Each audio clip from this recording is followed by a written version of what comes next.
اگر آپ کا دوست بھی پارٹی کے لیے بڑے بڑے پلان بناتا ہے لیکن پیسے دینے کی باری پر ٹوپیاں کراتا ہے تو آئیے میں آپ کو اس کا تسلی بخش علاج بتاتا ہوں۔ ہم نے دریا پہ پارٹی کرنے کا پلان بنایا لیکن وہاں جانے کے بعد پتا چلا کہ ہمارے آنے سے کچھ دیر پہلے دریا سوکھ چکا ہے۔ پھر ہم نے ایک ایسے دوست کی بیٹھک میں پارٹی کرنے کا پلان بنایا جو پارٹی کرنے پر تو بہت چھلانگیں مارتا ہے لیکن پیسے دینے کی باری پر وہ آلو نکال دیتا ہے۔ آلو میں نے ویسے احتیاطاً استعمال کیا، آپ اسے حسب ذائقہ کچھ اور بھی فٹ کر سکتے ہیں۔ خیر پہنچنے پر پتا چلا کہ آج کل اسے نیا آن لائن ارننگ کا شوق چڑھا ہوا ہے اور آج کل وہ فل ہواؤں میں، لیکن ہمیں پہلے سے پتا تھا کہ اس نے پیسے پھر بھی نہیں دینے، اس لیے ہم کوکنگ کا سارا سامان پہلے سے تیار کر کے لائے ہوئے تھے۔ خیر آپ لوگ سوچ رہے ہوں گے کہ یہ کون سی پارٹی ہوتی ہے، لیکن یقین جانو جب آپ کو ایسے دوست ملے تو ہلکی ہلکی ایسی بھی پارٹی ہوتی ہے۔ اگر آپ کا دوست پارٹی کرنے پر سب سے آگے اور پیسے دینے کی باری پر دوربین میں بھی نظر نہ آئے تو یہ دو طریقے آزمائیں، آپ کے سارے پیسے ریکور ہو جائیں گے۔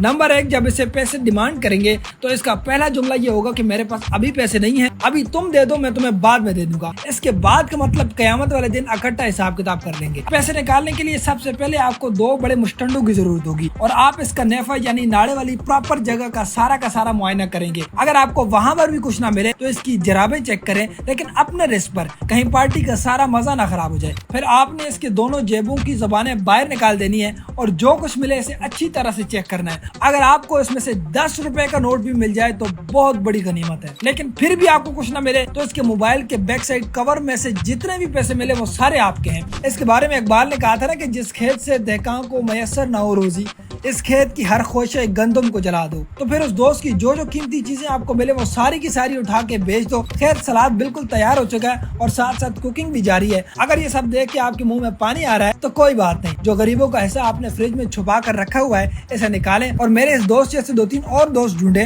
اور ان پر حلال کر لیں۔ میرے کھانے میں اگر سلاد، رائتا یا چٹنی شامل نہ ہو تو مجھے ایسا لگتا ہے جیسے سالن ڈالتے وقت کسی نے میری پلیٹ میں پہلے بوٹیاں ڈالی ہیں، پھر شوربہ ڈالا ہے اور پھر بڑے پیار سے بوٹیاں نکال کر کہا ہو کہ بھائی جان تیری اتنی اوقات نہیں ہے بوٹیاں کھانے کی، تو صرف شوربے کے ساتھ کھانا کھا۔ اور کھانے کی جہاں تک بات ہو تو وہاں کوشش کریں کہ بہنوں، بیٹیوں اور کسی معذور بھائی کا حصہ ہڑپ کر جانے کے بجائے حلال کھانا کھائیں، تھوڑا کھائیں، کیونکہ بروز حشر آپ کو اس کا حساب بھی دینا پڑے گا۔